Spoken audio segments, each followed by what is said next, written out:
There's a viral story going around the internet about a 60-year-old woman who died at her desk in her cubicle, and her body wasn't found for 4 days.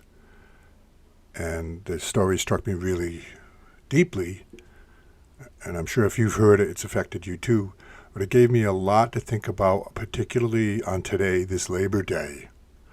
I'm going to tell you a little bit about the past 20 years of my life since I've quit corporate America, and hopefully offer you a little bit of inspiration in your life. Let's do the intro, and then I'll get into the story. Dioramas, origami, catapults, and trebuchets, telescopes, terrariums, bonsai trees, and paper games, swords and shields, and real blacksmithing, rattle rockets, animation. I teach the art of real creation. StormTheCastle.com. Let's make something. 20 years ago, I was working a job, which I liked. Nice job, good people, good company. I was sitting in a meeting, and I realized that, this wasn't for me. I'd worked several jobs over the course of years, and I realized, this wasn't how I wanted my life to go. So I had this little spiral-bound notebook, and I wrote out real quick, right in the meeting, how I envisioned my life I wanted it to be on this little piece of paper. And in these past 20 years, I've kept that paper in my wallet, changed wallets many times. I always transfer that little piece of paper over. Now it's to the point where you can't even, I'm afraid to even open it. It's pretty tattered and torn, but it's symbolic of, a change, a quite dramatic change in my life. So let me tell you a little bit more here. Life is limited. You and I only have a certain number of days and a certain amount of energy. And for me, I was expending 8, 10, sometimes more hours a day, 5, 6 days a week. And, working the regular jobs, and I knew it just wasn't right for me. At the end of the week, or the end of the day, I really didn't have the energy to do the things I wanted to do or learn or explore the things I wanted to learn.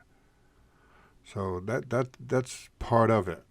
So I quit all of that, and it's been 20 years I've been self-employed, and it's been a interesting and beautiful ride. I've realized a lot of the things that I wanted to, and pretty much everything on that little piece of paper, and more. Personally, I've written a whole series of books. I've traveled a good part of the world.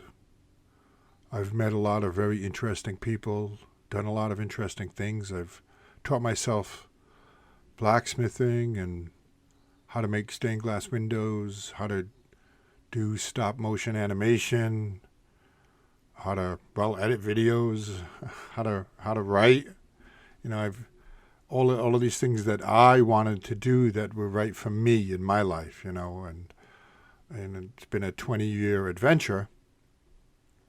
And and these things, like I said, these things were right for me, and I'm sure your case is different in your life, but what are the things that you want to do in your life, and how can you materialize that, remembering and thinking that time goes by quick, and as you get older, time goes by even quicker. If you're at the end of the day you're running out of energy, or at the end of the week you're running out of energy, how do you, where do you find the time to do the things that really strike you? So, and for me, self-employment was the way to do that. And, it may be for you too.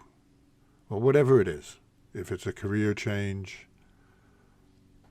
if it's, I don't know, I can't dictate or even guess at how you want your life to be lived. But I have to say, I have to say, just go for it. Let me, tell you, it hasn't been quote unquote easy for me. I mean, I've had some tough times. I spent time homeless in these 20 years. I spent time living in a shelter. I've spent time where I was making, I guess you could say, significant amounts of money, And I've had times where I was making very little. And I wouldn't give any of that up. It's all part of the experience of my life in the past 20 years. And so, you know, it's not what's worthwhile that is easy. You know, something that's worthwhile is never easy. So, and I thought about this a lot today, particularly. I've been thinking about it on Labor Day, and that's why I did this video, and I just kind of cobbled together a video for you to share my thoughts. And, you know, where you spend your labor, your limited amount of time, your limited amount of energy is very important. You know, give that thought. Because, you know, one day it's all going to come to an end. And, you know, they call this I heard this thing, what was it? The rocking chair test, where you visualize yourself sitting on a rocking chair on a porch somewhere, and you're elderly and you're coming towards the end of your days. And from that perspective, you say, should I have? What didn't I do that I should have done? What should I have tried? Or, you know, should I have taken that leap? Or now that I'm at the end of my life, you know, you can look at it from a different perspective. So I do the rocking chair test sometimes. And, you know, it's interesting. My life's been interesting. I still got a lot more stuff to do. I still have a lot more goals on my list, and I'm still got plenty more energy to expend in ways that I want to expend while still, I guess, quote unquote, making a living, you know, in this world that we live in. But the world has changed significantly in how you can make a living. There's a lot of different ways to do it now. Let me leave you, let me end up this video with two things. First off is a quote from William Butler Yeats. "The world is full of magical things, patiently waiting for our senses to grow sharper." All right, and that's a beautiful quote. I love that quote. And part of your ability to be more pragmatic about it is your senses to grow sharper is for you to focus on them, right? If you're going through your normal routine of life, you're not growing, your senses aren't growing sharper.